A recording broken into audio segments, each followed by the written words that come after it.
Tudo bem com vocês? Espero que esteja tudo bem. Estamos iniciando mais uma semana. Hoje é segunda-feira e hoje nós temos língua portuguesa e história. É o único dia que a gente tem um pouquinho mais de lição, né?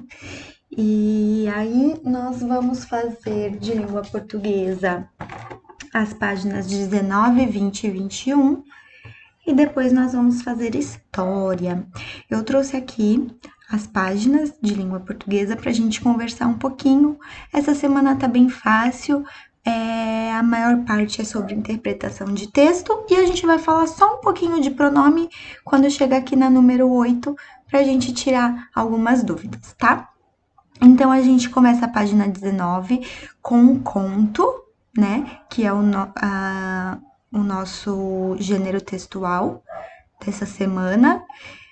Então, é o conto da Princesa e a Ervilha. Eu já tinha passado ela semana passada para vocês, né? A gente já tinha visto um pouquinho sobre esse conto, que é um príncipe que ele quer encontrar uma princesa de verdade e ele sai à procura de uma princesa. Porém, ele nunca tem certeza se ele tá encontrando, se as pessoas que ele encontrou são princesas de verdade, ele precisa de uma prova. Então ele volta triste para casa. E aí nisso, numa noite chuvosa, uma menina bate na porta do castelo, né? E aí o rei abre a porta, recebe ela e ela fala que é uma princesa. A rainha deixa ela entrar, né? Acomoda ela. E para testar se ela é uma princesa mesmo, a rainha coloca uma ervilha embaixo de 20 colchões e 20 edredons, se não me engano. E aí a rainha fica naquela expectativa, porque se ela sentir, é porque ela é uma princesa de verdade. Se ela sentir a ervilha embaixo de 20 colchões, ela é uma princesa de verdade. E se ela não sentir, é porque ela é uma princesa de mentira. E aí a rainha faz isso e na manhã seguinte eles ficam, né, lá no café da manhã, ansiosos esperando ela. E aí a princesa fala que dormiu muito mal porque tinha algo que deixou ela até roxa embaixo dos colchões. E aí eles percebem que ela é uma princesa de verdade. O príncipe decide então se casar com ela e aí é o fim da história. E aí nós temos que responder algumas perguntas. Claro que para responder eu preciso ler atentamente todo o texto, porque eu falei, né, que nós temos o príncipe, a rainha, o rei e a princesa. Então vocês precisam confirmar as informações para vocês poderem responder, porque a gente está interpretando, a gente está tentando entender o texto, tá? Através de cada pergunta. Então a pergunta é: quais são os personagens que aparecem nesse texto? Então vocês precisam verificar, né? Quem são os personagens que estão no texto. Número 2. Quais são os personagens que ajudam o príncipe a encontrar uma verdadeira princesa? São dois os personagens. E eles são pais do príncipe, né? Que ajudaram, porque um abriu a porta, deixou a princesa entrar e a outra testou a princesa para saber se ela era uma princesa de verdade. Na número 3, que personagem teve a ideia de colocar a ervilha debaixo dos colchões? Quem foi que colocou a ervilha debaixo do colchão para saber se a princesa era uma princesa verdadeira? E qual o conflito gerador da história? Qual é o problema dessa história? Por que gerou essa história? Na verdade, né, o problema é qual? É o príncipe. O príncipe, ele quer encontrar uma princesa. Então, esse é o problema. E o problema é que, na verdade, o príncipe quer encontrar uma princesa e o problema é que ele não consegue encontrar uma princesa de verdade. Ele tem esse problema, ele quer se casar com uma princesa de verdade e ele não consegue encontrar uma princesa de verdade. E qual é o desfecho da história? Qual é o desfecho da história? Como que acabou essa história? Ele conseguiu encontrar a princesa de verdade? O que aconteceu? Eles se casaram? Ou eles decidiram não se casar? Ou ela não era uma princesa de verdade? E aí, como que acabou essa história? Número 6. Os contos de fadas trazem em suas histórias elementos da realidade e de fantasia. Transcreva nas linhas abaixo qual é o momento de fantasia que acontece na história e que não seria possível ocorrer no mundo real. Gente, o que aparece nessa história que no mundo real é impossível, né? Até porque por exemplo, no caso, né, da nossa história, a ervilha. A ervilha embaixo de 20 colchões, é óbvio que ela vai ser esmagada, né? Então, isso não acontece no mundo real. Eu não vou conseguir sentir uma ervilha embaixo de um colchão, quem dirá de 20. Então, nos contos tem coisas também irreais, fantasias, né? Coisas da imaginação. Então, vocês vão ter que dizer aí para mim, né? O que tem nesse texto de impossível no nosso mundo real? Número 7. De acordo com o texto, qual a única mulher que poderia sentir a ervilha embaixo de 20 colchões e 20 cobertas? Então, a gente sabe, né, que a rainha até testou ela, porque só uma de verdade conseguiria sentir essa ervilha debaixo de 20 colchões e 20 cobertas.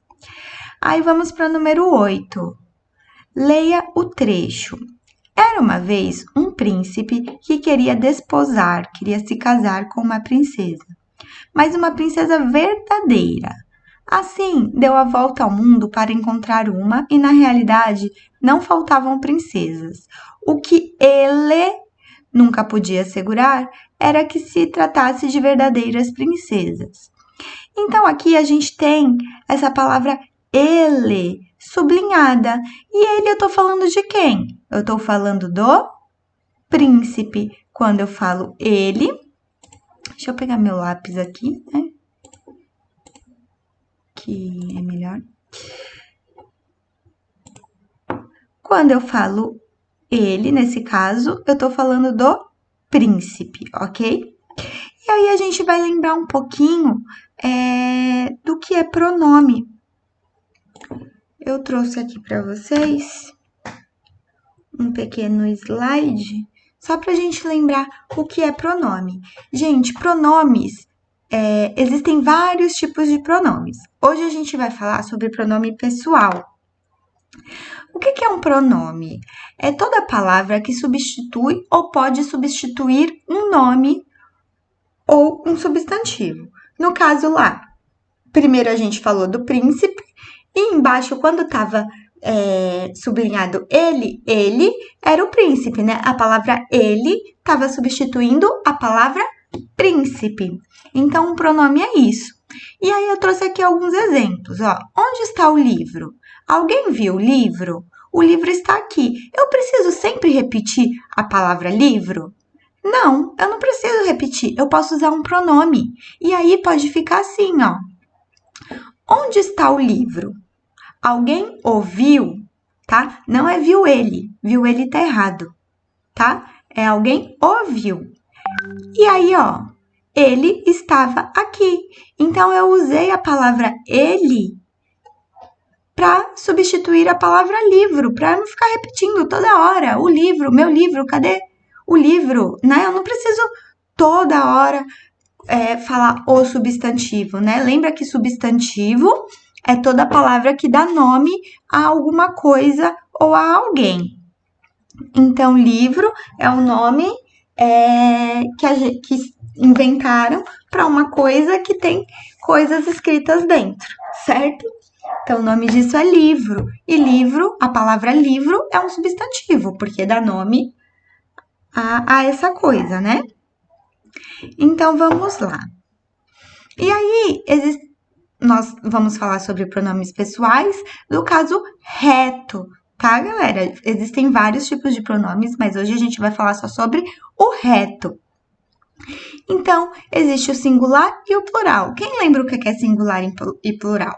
Singular é quando eu falo de um só.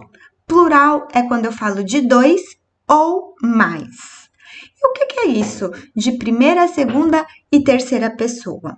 Vamos lá. No singular, quando eu falo da primeira pessoa, é quando eu estou falando de mim. Então, se eu falo, eu vou viajar, eu vou para a escola, eu gosto de comer, eu gosto de dormir. Eu tô falando na primeira pessoa, eu sou a primeira pessoa, tá? E aí, quando eu falo na segunda pessoa é quando eu tô falando com você. Então, se eu falo assim, você vai para a escola, você vai comer, você dormiu muito, você fez a lição. Então, eu tô falando na segunda pessoa, quando eu falo você, ok? E a terceira pessoa é quando eu falo de alguém, ok? Então, quando eu falo ele foi para a escola, ele comeu tudo, ele acordou cedo, ela fez a lição. Quando eu falo de alguém, eu falo na terceira pessoa. Então, primeira pessoa é quando eu falo de mim. Segunda pessoa, quando eu falo de você. Terceira pessoa é quando eu falo de alguém. E aí, no plural, só muda que primeira pessoa é quando eu falo de nós. Nós vamos, nós fomos, nós iremos para a escola, nós vamos fazer a lição, né? A segunda pessoa é quando eu falo de vocês, quando vocês estão em mais pessoas, né? Então, vocês vão para a escola, vocês vão fazer a lição, vocês vão assistir a aula, tá? E a terceira pessoa do plural é quando eu falo deles, né? Só que quando eles estão em mais pessoas. Então, quando eu falo eles foram trabalhar, eles acordaram tarde, eles gostam de fazer lição, eles estão lendo um livro. Então, o singular é quando eu falo de uma pessoa só, e o plural é quando eu falo de duas ou mais pessoas. E aí existe a primeira pessoa que sou eu, a segunda pessoa que é você, e a terceira pessoa que é ele ou ela, tá? E aí no plural, quando eu falo de mim, eu falo nós. Quando eu falo deles, eu falo você. Quando eu falo para uma segunda pessoa, eu falo vocês. E quando eu falo para uma terceira pessoa, eu falo eles ou elas. Então, vamos voltar aqui para nossa atividade. Então, aqui, ó, o pronome sublinhado está substituindo qual substantivo? Então, a gente lembra que o pronome é eu. No caso lá tava tu, mas pode ser você, ele ou ela, nós, vocês, eles ou elas, tá? O vós e o tu a gente pode substituir por você, porque é o que a gente fala mais, né? A gente não fala o tu nem o vós, ok? Então, o tu e o vós pode ser substituído por você. Então, olha lá, o pronome sublinhado está substituindo qual substantivo? A gente já falou aqui, né? Que o ele, nesse caso, está substituindo o substantivo príncipe. Príncipe, a palavra príncipe é um substantivo porque dá nome àquele rapaz que é filho do rei e da rainha e que mora em um castelo. Depois nós vamos para a página 21, tem a letra B, e ele está perguntando por que o autor fez essa substituição. Por que o autor não escreveu o príncipe de novo? Por que ele colocou ele? Para não ficar repetitivo, né, gente? Já pensou toda hora eu repetir a mesma palavra? Fica cansativo, fica chato. Então, a gente usa o pronome aí para dar uma coerência, para ficar mais coerente, né? E também mais fácil de ler, de entender, né? Porque fica da forma que a gente fala, ok? A número 9 tem o trecho da princesa, em que ela explica como que ela dormiu, né? Ela fala que ela dormiu muito mal, que ela mal conseguiu fechar os olhos à noite, que Deus sabe o que tinha na cama, era algo duro, que me pôs a pele toda roxa, que suplício, parecia que tinha. E aí vocês vão ter que usar a imaginação. Vocês vão ter que falar o que aquela ervilha parecia para ela, porque ela não sabe que era uma ervilha. Até agora ela não sabe o que é que estava embaixo do colchão dela. Então vocês vão ter que inventar o que parecia para ela, né? O que ela sentiu quando dormiu nos colchões. Vocês vão usar a fantasia, claro, a imaginação, né? E escrever. E aí vocês podem até continuar, né? Pode fazer outra pergunta da rainha, pode até ter um diálogo, mas a rainha perguntando: nossa, mas você acha que era o quê? E ela respondendo: ah, eu acho que era um grão de feijão, eu acho que era um grão de arroz. E o príncipe também conversando com ela. Aí vocês inventem o que vocês quiserem, tá? É pessoal essa resposta e eu só quero ver depois. Tirem uma foto bem bonita, me mandem pra eu ler o que vocês escreveram, tá? Deu pra entender bem? É só continuar aqui, ó. Parecia que tinha e aí vocês vão falar o que ela achava que parecia, o que tinha embaixo da cama, do colchão dela, ok? E aí, língua portuguesa se encerra por aqui. E aí, nós vamos para história.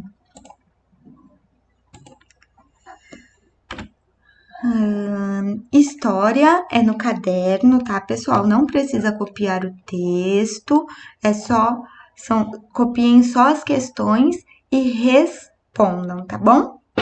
Então, na atividade de história de hoje, a gente tem um texto explicando pra gente a diferença do que é Estado, governo e nação. Porque a gente acha que às vezes é a mesma coisa, né? Poxa, Estado é o lugar que a gente vive. Governo é quem cuida da gente. Nação também é o Brasil, o lugar que a gente vive. Às vezes a gente acha que isso é a mesma coisa, mas são coisas diferentes. Então vamos lá. Estado. O que é Estado? O Estado, eles são as organizações que atuam para atender o povo de um lugar. Então, por exemplo, um hospital público, né? No caso, acho que aqui na Praia Grande tem o Irmã Dulce. Eu acho que é um hospital público, né? Da Praia Grande. Então, ele é um hospital público, ele é uma organização que ele atende o povo, certo? Então, ele faz parte do Estado. A polícia também é uma organização que atende o povo, que ajuda a defender o povo, né? De coisas ruins, de bandidos, né? Então, ela é uma organização que atende o povo e ela faz parte do Estado. A escola também, ela é um lugar que atende as pessoas que ajudam crianças e adultos a aprender, né? Então, ela também faz parte do Estado. E também a gente tem aqui um outro exemplo, a Câmara Municipal, onde ficam os deputados. Os deputados, eles estão lá trabalhando para quê? Para arrumar soluções para melhorar o lugar onde a gente vive. Então, ali também é uma parte do Estado. Então, o Estado é o conjunto dessas organizações juntas, ok? A gente chama de Estado o conjunto dessas organizações, que elas têm como objetivo atender o povo, ok? E aí, o governo, gente, o governo, a gente considera governo as pessoas que administram o lugar. Então, por exemplo, aquele prefeito, aquele governador, aquele presidente que você votou, ele é o governo, porque ele e as pessoas que ajudam ele faz parte do governo. Eles administram a cidade, o país, o estado, para a gente poder viver melhor.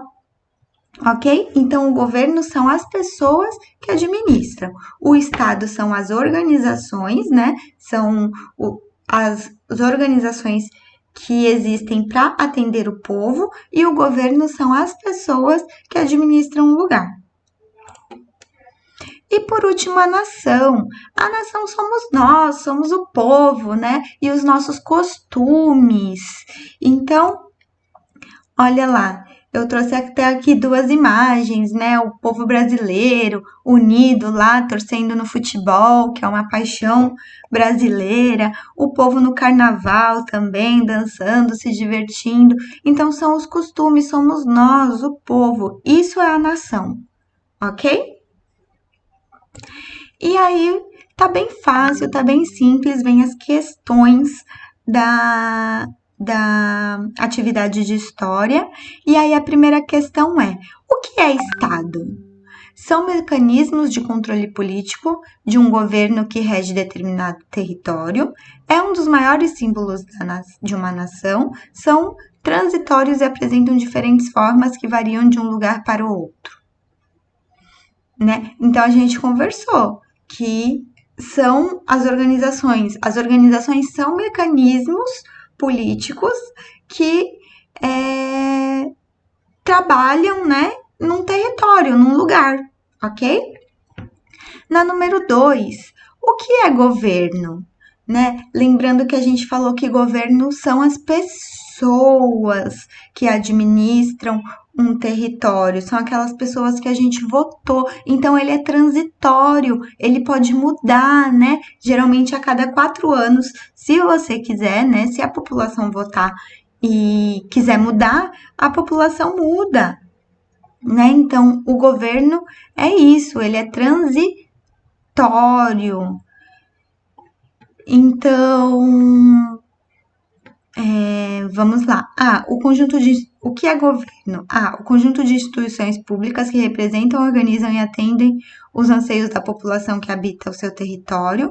É um agrupamento ou organização de uma sociedade que partilha dos mesmos costumes, ou C, apenas uma das instituições que compõem o Estado com a função de administrá-lo. Aí, a gente falou já, né, que ele apenas administra o território, então um local, ok? Número 3. Na número 3, tá perguntando o que é uma nação. Uma nação é organizações como um parlamento ou um congresso, instituições legais e um exército permanente são ferramentas utilizadas por um governo para controlar as várias esferas que compõem a sociedade. B. É um agrupamento ou organização de uma sociedade que partilha dos mesmos costumes, características, idioma, cultura, o que já possuem uma determinada tradição histórica, ou C. Apenas um lugar onde as pessoas moram. Então, a gente conversou que a nação, a nação somos nós, o povo, e os nossos costumes, né? As nossas características, as coisas que a gente costuma fazer, ok? E aí também tem a número 4 que não tá aparecendo aqui, mas tá pedindo para citar 3 instituições públicas que formam o Estado. Então, lembra que a gente conversou lá o que é Estado? E a gente falou das organizações, das instituições que atendem o povo? A gente falou da polícia, a gente falou do hospital, a gente falou da escola, a gente falou da Câmara Municipal, né? Porque essas instituições, essas organizações, elas formam o Estado, tá? Então, tá pedindo para você citar 3. Ó, já falei 4, tá muito fácil, tá? E por hoje é só, né? Espero que este vídeo tenha ajudado vocês. Eu acho que eu falei bastante, muita informação, né? E até amanhã para mais uma aula.